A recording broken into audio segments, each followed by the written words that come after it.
और अब बात एक कुर्सी और दो दावेदार की। दौसा के रामकरण जोशी जिला अस्पताल में पीएमओ की कुर्सी की लड़ाई तेज हो गई है। यहां एक ही पद पर दो पीएमओ नजर आ रहे हैं। बता दें कि अस्पताल में डॉक्टर सीएल मीणा प्रमुख चिकित्सा अधिकारी के पद पर कार्यरत है, लेकिन सरकार ने तबादला सूची जारी कर अस्पताल के ही डॉक्टर दीपक शर्मा को प्रमुख चिकित्सा अधिकारी बना दिया, जिसके बाद पूर्व पीएमओ डॉक्टर सीएल मीणा अस्पताल नहीं आए और ट्रिब्यूनल कोर्ट में सरकार के आदेश के खिलाफ याचिका लगाई। लेकिन ट्रिब्यूनल कोर्ट ने डॉक्टर सीएल मीणा की याचिका खारिज कर दी, जिसके बाद पूर्व PMO doctor CL Meena high court में पहुंचे। वहां से सीएल मीणा को राहत मिली। हाईकोर्ट ने सरकार के आदेश पर स्थगन आदेश दिया और 6 सप्ताह में सरकार को जवाब पेश करने का भी आदेश दिया। फिलहाल दौसा जिला अस्पताल के पीएमओ कक्ष के बाहर डॉक्टर दीपक शर्मा के नेम प्लेट लगी हुई है और अंदर एक टेबल लगी हुई है और इस टेबल पर दो पीएमओ की कुर्सियां लगी हुई हैं। न्यायालय ने स्थगन आदेश दिया है, उसमें जो सरकार का आदेश था और एक इन्होंने पूर्व प्रमुख चिकित्सा अधिकारी ने ट्रिब्यूनल में भी एक स्टे एप्लीकेशन लगाई थी, वो भी रिजेक्ट की हुई थी ट्रिब्यूनल ने। तो उन दोनों को उच्च न्यायालय ने स्थगन किया है। लेकिन क्योंकि ये स्थायी पद नहीं है, सृजित पद नहीं है, चार्ज का पद है फिर, और चार्ज देना जो है वो निदेशक के पावर्स में है। तो जब तक आहरण एवं वितरण अधिकारी की शक्तियाँ प्राप्त नहीं हो जाती हैं तब तक मुझे ही प्रमुख चिकित्सा अधिकारी के तौर पे कार्य करना है। और हमने एक लेटर मूव किया है, जैसे ऊपर से डायरेक्शंस आएंगे उसी हिसाब से देखेंगे। ये प्रमुख चिकित्सा अधिकारी दौसा जिला अस्पताल का चैम्बर है और यहाँ पर आज दो कुर्सियाँ लगी हुई हैं। कुर्सियाँ लगने का कारण भी हम आपको बताएंगे। ये प्रमुख चिकित्सा अधिकारी डॉक्टर दीपक शर्मा हैं। 1 जनवरी को उन्होंने ज्वाइन किया था, लेकिन पूर्व जो पीएमओ थे डॉक्टर सीएल मीणा वो न्यायालय में चले गए थे और आज हाईकोर्ट ने जो स्थगन आदेश दिए उसके बाद में वो ज्वाइनिंग करने आ गए थे और इसीलिए यहाँ पर 2 कुर्सी। प्रमुख चिकित्सा अधिकारी तो एक ही रहेंगे। न्यायालय का जो स्थगन आदेश है वो कंटिन्यू करता है और डिपार्टमेंट किस तरह से उसको इंटरप्रेट करता है, क्योंकि उसमें मूल रूप से डिपार्टमेंट और राजस्थान सरकार को पार्टी बनाया हुआ है।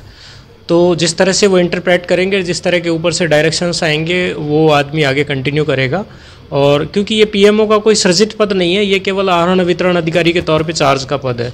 तो जब तक वो आहरण वितरण अधिकारी की शक्तियां उनको नहीं प्रदान की जाती तब तक मुझे ही प्रमुख चिकित्सा अधिकारी के तौर पर कार्य करना है। क्या निदेशालय से कोई जानकारी या सूचना मिली हो या फिर कोई आदेश आया हो? नहीं, अभी तक क्या है कि जैसे कल का ही ये ऑर्डर है, तो जो ऑफिशियल ऑर्डर होता है उसको कोर्ट से और डिपार्टमेंट में पहुंचने में वक्त लगता है। वो हमको भी उसकी कॉपी मिलेगी, डिपार्टमेंट को भी मिलेगी, और हम केवल यहाँ से, क्योंकि उन्होंने स्व हस्ताक्षरित एक कॉपी दी है, तो हम उसको यहाँ से भेजेंगे और जैसा भी डिपार्टमेंट हमको निर्देश देगा वैसे हम काम। 2 कुर्सियाँ लगाने की ज़रूरत क्यों पड़ी? क्या एक आपसी सामंजस्य, हम कोई बाहर के लोग नहीं है, मैंने उनके साथ काम किया है लंबे वक्त तक और वो पहले यहीं थे, बिना प्रमुख चिकित्सा अधिकारी रहे भी ये वरिष्ठ विशेषज्ञ के तौर पे उन्होंने काम किया है।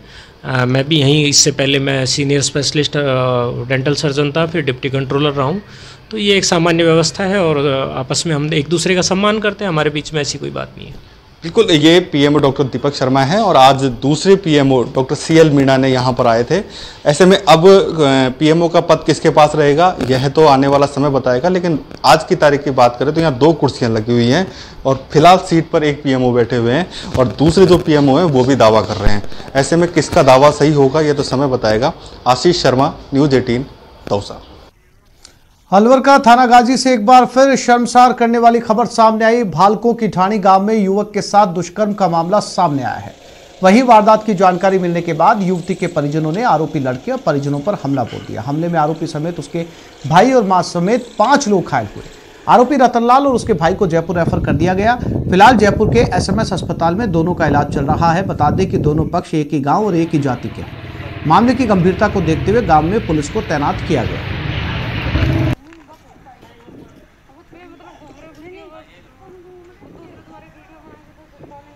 एक महिला एक अपने माँ के साथ एक रेप की FIR लेके आई।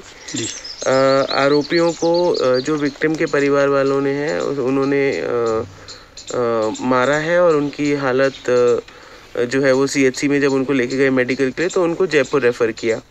जयपुर में खुद कलेक्टर साहब और मैंने बात करके वहाँ पे उनकी मेडिकल उपचार के लिए हमने अभी बात की है और वहाँ पे उनका उपचार चल रहा है। और साथ ही जो यहाँ पे जो हमारी विक्टिम है ये महिला, इसकी FIR दर्ज हो गई। और अलवर में पानी की किल्लत से लोग परेशान हैं। पानी की मांग को लेकर आज महिलाएं अपने बच्चों को लेकर टंकी पर चढ़ गईं। शहर की स्कीम 2 और 3 कच्ची बस्ती की महिलाएं लंबे समय से पानी की समस्या से परेशान हैं और इसकी शिकायत जिला कलेक्टर से लेकर मंत्री से कर चुकी हैं, लेकिन उनकी समस्या का समाधान नहीं होने पर महिलाएं पानी की टंकी पर जाकर चढ़ गई।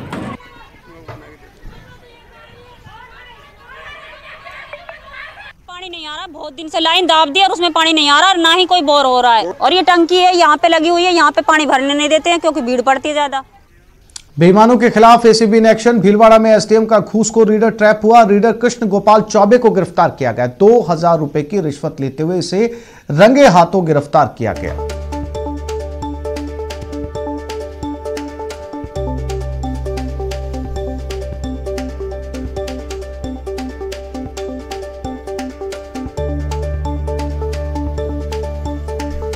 और यह खबर चूरू के सादुलपुर से। पूर्व विधायक मनोज न्यांगली को गुस्सा आया और एसडीएम के ज्ञापन नहीं लेने पर उनका गुस्सा फूट पड़ा। एसडीएम को नेताजी ने खरी खोटी सुनाई। रेप कांड पर ज्ञापन देने पहुंचे थे मनोज न्यांगली।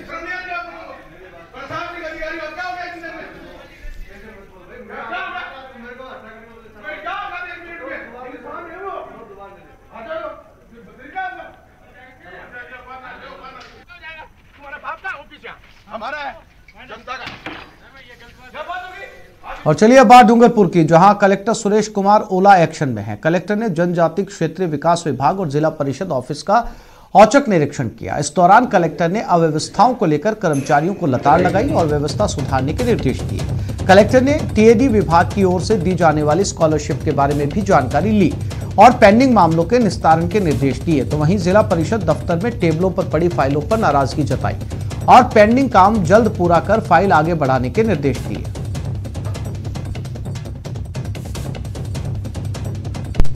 अभी आ जाएगी, कल की देर है। अभी तक आई क्यों नहीं है? कितने बजे आते हो ऑफिस? 9:30 आ जाते हो और 5-4 मिनट चली जाती है। 5 बचाइए मुझे पंचायत पूरे जिले की 10 के 10 ब्लॉक। और अजमेर की एक सड़क पर मुर्गे ही मुर्गे नजर आए। सभी मुर्गों की एक ही मांग थी, नौकरी दो नहीं तो इच्छा मृत्यु की इजाजत दो। देखते इस रिपोर्ट में।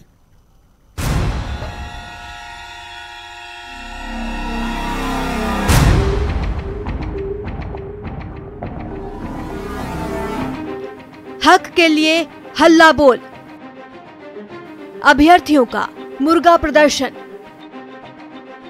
मुर्गे को मिलेगी स्कूल लेक्चरर की नौकरी। मुर्गा मांगे इच्छा मृत्यु। सड़क के किनारे मुर्गा बनकर खड़े इन अभ्यर्थियों को पुलिस ने सजा नहीं दी है, बल्कि इन अभ्यर्थियों ने अपने हक के लिए मुर्गा बनकर हल्ला बोला। दरअसल सड़क पर उतरे ये स्कूल लेक्चरर भर्ती परीक्षा 2018 के चयनित अभ्यर्थी हैं, जिन्हें करीब 3 साल के लंबे इंतजार के बाद भी नियुक्ति नहीं मिली। ऐसे में परेशान अभ्यर्थियों ने आरपीएससी ऑफिस के सामने सड़क के किनारे मुर्गा बनकर अनूठा विरोध प्रदर्शन किया और जल्द नियुक्ति के आदेश देने की गुहार लगाई। क्या जवाब दे, और साथ ही स्कूल के बच्चों को भी नुकसान हो रहा है। तो मैं यहाँ के माननीय सचिव को, अध्यक्ष को निवेदन करता हूँ कि आप हमारी इस पीड़ा को समझे। हमें यहाँ पर इस आरपीएससी कार्यालय के बाहर मुर्गा बन करके हमारी पीड़ा व्यक्त करने का जो हमें मिल रहा है, तो बताइए बेरोजगार क्या करे। अभ्यर्थियों के मुताबिक विभागीय स्तर पर कार्यवाही पूरी हो चुकी है, लेकिन नियुक्ति का आदेश जारी नहीं किया जा रहा। लिहाजा अभ्यर्थियों ने पहले मुर्गा बनकर प्रदर्शन किया, अब आरपीएससी ऑफिस के बाहर अनिश्चितकालीन धरना शुरू कर दिया है। इस तरह अभ्यर्थियों ने अपने हक के लिए आर पार की लड़ाई शुरू कर दी है। न्यूज़ 18 राजस्थान के लिए अजमेर से अभिजीत दवे की रिपोर्ट। अजमेर के स्वामी विवेकानंद स्कूल में गुड टच और बैड टच कार्यक्रम आयोजित किया गया। इसमें स्कूली बच्चों को यौन शोषण से बचाव संबंधी जानकारियां दी गई। जिला प्रशासन और महिला बाल विकास सहित अन्य सामाजिक संस्थाओं की ओर से चलाए जा रहे इस कार्यक्रम में बच्चों को जागरूक किया जा रहा है।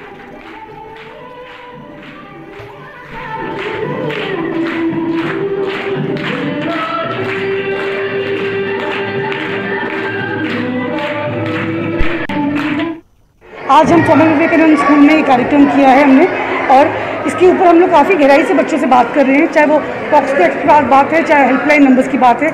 और हम बच्चों को तकरीबन हेल्पलाइन नंबर्स पे फ़ोन करके डायल करके इमीडिएटली बता रहे हैं कि ये नंबर्स किस तरीके से आपके लिए 24 घंटे 365 दिन और हफ्ते में 7 दिन नंबर्स अवेलेबल हैं। नए कृषि कानूनों पर सांसद रामचरण बोहरा का बयान सामने आया। बोहरा ने कहा कि तीनों कृषि कानून किसानों के हित में हैं और विपक्ष किसानों को भड़काने का काम कर रही है। उन्होंने भरतपुर दौरे के दौरान पत्रकार से बातचीत के दौरान ये बात कही। इस दौरान उन्होंने कहा कि संसद में बैठे सभी नेताओं की राय जानने के बाद ही कृषि कानून बनाए गए हैं। उन्होंने कहा कि आंदोलन करने वालों को कृषि बिल को समझना चाहिए और खामियां हो तो सुझाव देकर संशोधन करवाने चाहिए।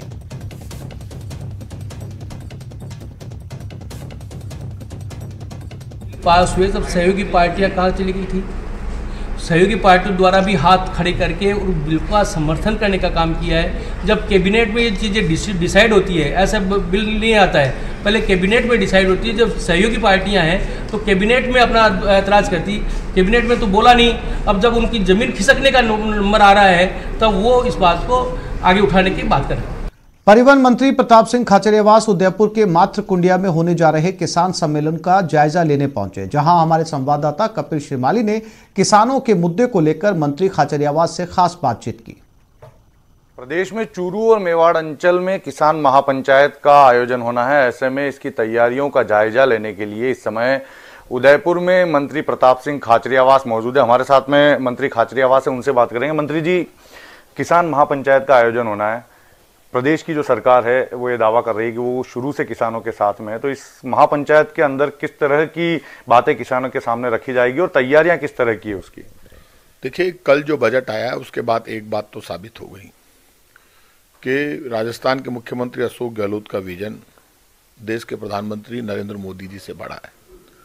उन्होंने पूरे देश के लिए बहुत बड़ा संदेश दिया था, कहा मेरा 56 इंच का सीना है। 56 इंच के सीने का मतलब होता है कि उनका बहुत बड़ा दिल है। वो गरीब की, मजदूर की, किसान की, जवान की, हर वर्ग की बात को सुनेंगे, समझेंगे और एक नए भारत की बात करेंगे। एक ऐसा भारत जहां ना रोने की आवाज़ आए, ना कोई भूखा सोए, हर व्यक्ति को रोजगार मिले और महंगाई पर कंट्रोल हो।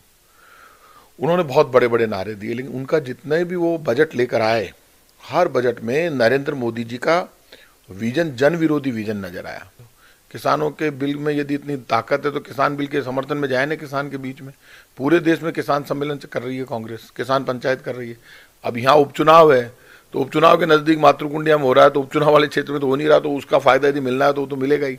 अब अच्छा बजट हम लाएं तो उसका भी मिलेगा। और पब्लिक को अच्छे काम को सम्मान देना भी चाहिए। लोकतंत्र इसी को कहते हैं। सरकार चाहे कांग्रेस की हो चाहे बीजेपी की, यदि कांग्रेस अच्छा काम कर रही है तो लोगों को कांग्रेस का साथ देना चाहिए। इसी से लोकतंत्र मजबूत होगा। प्रदेश की सरकार ने न सिर्फ अपने बजट के मार्फत प्रदेश के विकास की एक राह तय की है, बल्कि ये वो सरकार है जो कि न सिर्फ किसानों के हितैषी बनने की बात करती है, बल्कि किसानों के लिए हमेशा उनके खेतों में, उनके साथ में, उनकी फसल तैयार होने तक उनके साथ में तैनात रहती है और उनके हमेशा उनके भविष्य को बेहतर करने के लिए अच्छी योजनाएं जो है वो लाने का प्रयास करती है। कपिल श्रीमाली, न्यूज़ 18, उदयपुर। अजमेर से बीजेपी सांसद भागीरथ चौधरी ने राजस्थान सरकार के बजट पर हमला बोला। भागीरथ चौधरी ने राज्य सरकार के बजट को छलावा बताया है। ये आम बजट पेश किया गया है, ये प्रदेश की जनता के लिए सिर्फ छलावा मात्र है। आम बजट में युवाओं, बेरोजगारों, महिलाओं सहित तमाम वर्गों को निराशा ही हाथ लगी है और किसान को मात्र छलावा दिया गया है। राजस्थान सरकार का ये बजट फिशिंग का उदाहरण है, जिसमें लाभ देने के बजाय शब्दों के मायाजाल में फंसाया गया है।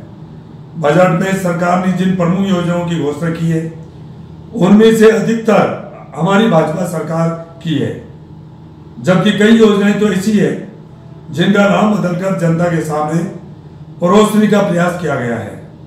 जल जीवन मिशन व प्रधानमंत्री सड़क योजना, ग्रामीण सड़क योजना तो केंद्र सरकार की है, जिसे राज्य बजट में शामिल कर मुख्यमंत्री जी ने झूठी वाहवाही लूटने का प्रयास किया है।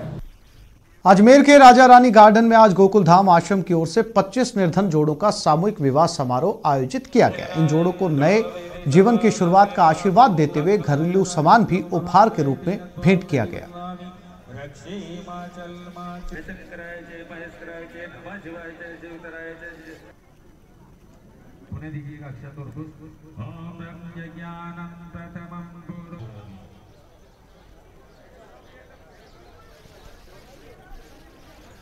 फिल्म अभिनेता अरशद वारसी का राजस्थानी डांस का वीडियो सोशल मीडिया पर बेहद पसंद किया जा रहा है, जिसमें अरशद वारसी राजस्थानी लोकगीत की धुन पर डांस करते हुए नजर आ रहे हैं। ये वीडियो जैसलमेर के एक होटल का है, जहां वो एक फिल्म की शूटिंग में हिस्सा लेने आए थे।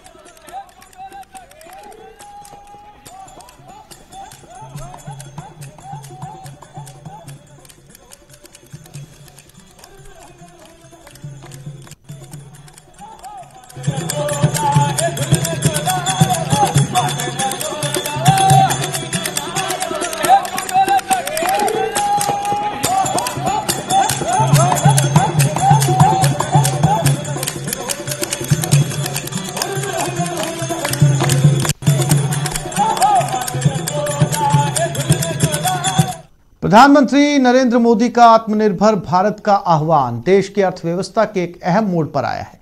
नेटवर्क 18 की पहल और आईटीसी द्वारा प्रस्तुत इस खास पेशकश स्वाभिमान भारत में हम आपके लिए देश भर से ऐसी कहानियां लाते हैं जो आत्मनिर्भरता का बेहतरीन उदाहरण है, और नवाचार उपलब्धियों की ऐसी कहानियां जो दरअसल बताती हैं कि हम एक राष्ट्र के रूप में क्या पहचान रखते हैं। इन्हीं में से एक कहानी है फ्लिपकार्ट की।